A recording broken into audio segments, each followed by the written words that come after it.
नांदेड पोलिसांच्या वतीनं सुशिक्षित बेरोजगार तरुणांसाठी रोजगार मेळाव्याचे आयोजन करण्यात आले. आपल्यासोबत नांदेडचे पोलीस अधीक्षक अविनाश कुमार आहेत. सर, काय सांगाल? कायदा व सुव्यवस्था सांभाळण्याची जबाबदारी तुमच्याकडे आहे, मात्र तरुणांना रोजगार मिळावा यासाठी सुद्धा पोलीस पुढे आलेच पाहायला मिळतं.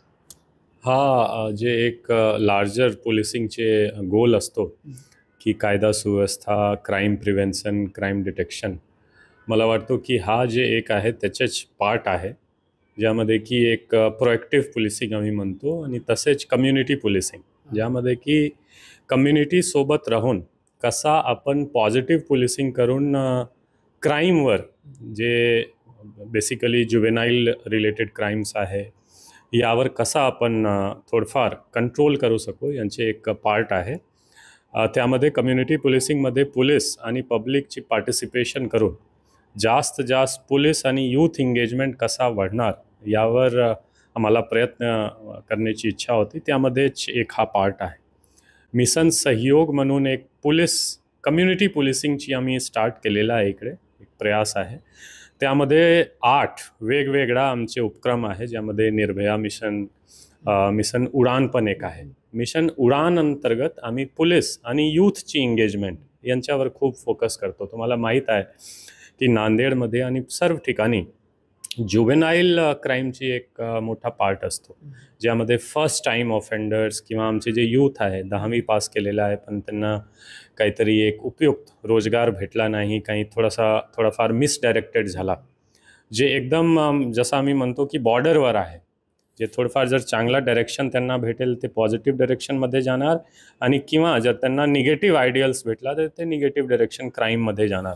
तो असा जे बॉर्डर एरियावर जे आमचे फेन्स सिटर्स आहे यूथ, त्यांच्यासाठी आम्ही एक पॉझिटिव्ह प्रयास हा करण्याची प्रयत्न केलेला आहे, ज्यामध्ये की 3 मे रोजी शनिवार रोजी आम्ही 9 वाजेपासून स्टार्ट करणार आणि जवळपास 25पेक्षा जास्त ऑर्गनायझेशनसोबत आमचे कॉन्टॅक्ट आणि एकसारखा अंडरस्टँडिंग झालेली आहे.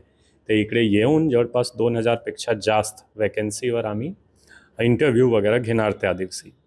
आणि हा एक कम्युनिटी पोलिसिंगचा पार्ट आहे, ज्यामध्ये की गुन्हेगारीमध्ये लोक जाऊ नये, आमचे यूथ जाऊ नये. पोलीस आणि यूथचे जास्त पॉझिटिव्ह कोऑर्डिनेशन बढ़णार, समन्वय बढ़णार गाव पातळीवर, आणि जे आमचे लो स्किल्ड फेन्स सिटर्स आहे त्यांच्यासोबत टार्गेट करून आम्ही police department, Nanded police department आणि आमची टीम यावर काम करणार. सर, हे जे रोजगार मिळावा ते केवळ नांदेड जिल्ह्यासाठी का इतर जिल्ह्यातले विद्यार्थी सुद्धा सहभागी होऊ शकतात?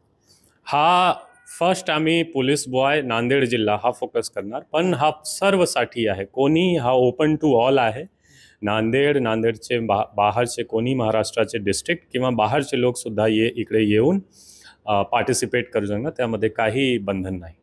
सर, याचे नेमके निकष कसे आहेत आणि ज्यांना सहभागी व्हायचे त्यांनी नेमकं काय करायचे? त्यामध्ये आम्ही जे पोस्टर्स वगैरे बनवलेलं आहे, प्रेसमध्ये सुद्धा दिलेली आहे, त्यामध्ये लिंक आहे आणि QR कोड पण आहे. ते ऑनलाईन रजिस्ट्रेशन करू शकतो. आज पण जवळपास 1000 ऑनलाईन रजिस्ट्रेशन ऑलरेडी झालेली आहे.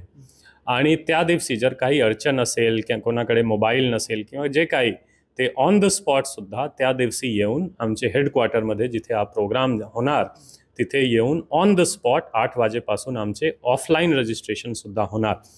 त्यांच्याकडे फक्त काहीतरी डॉक्युमेंट्स जे त्यांची आहे, अकॅडमिक डॉक्युमेंट्स, त्यांची फोटोग्राफ्स, रिझ्युमे, हा सर्व असला पाहिजे. लिस्ट ऑफ डॉक्युमेंट्स आम्ही दिलेलं आहे मीडियामध्ये. ते लिस्ट घेऊन ऑफलाईन ऑन द स्पॉट रजिस्ट्रेशनसुद्धा करू शकतो. पण आम्ही प्रेफर करणार की तुम्ही ऑनलाईन रजिस्ट्रेशन करा, तुम्हाला सर्व माहिती ऑनलाईनसुद्धा भेटणार. निश्चित हे होते नांदेडचे पोलीस अधीक्षक अविनाश कुमार, ज्यांनी सुशिक्षित बेरोजगार तरुणांसाठी रोजगार मेळाव्याचे आयोजन केले. तो रोजगार मेळावा 3 मे रोजी होणार आहे आणि तरुणांनी यात सहभागी व्हावं असं आवाहन सुद्धा त्यांनी केले.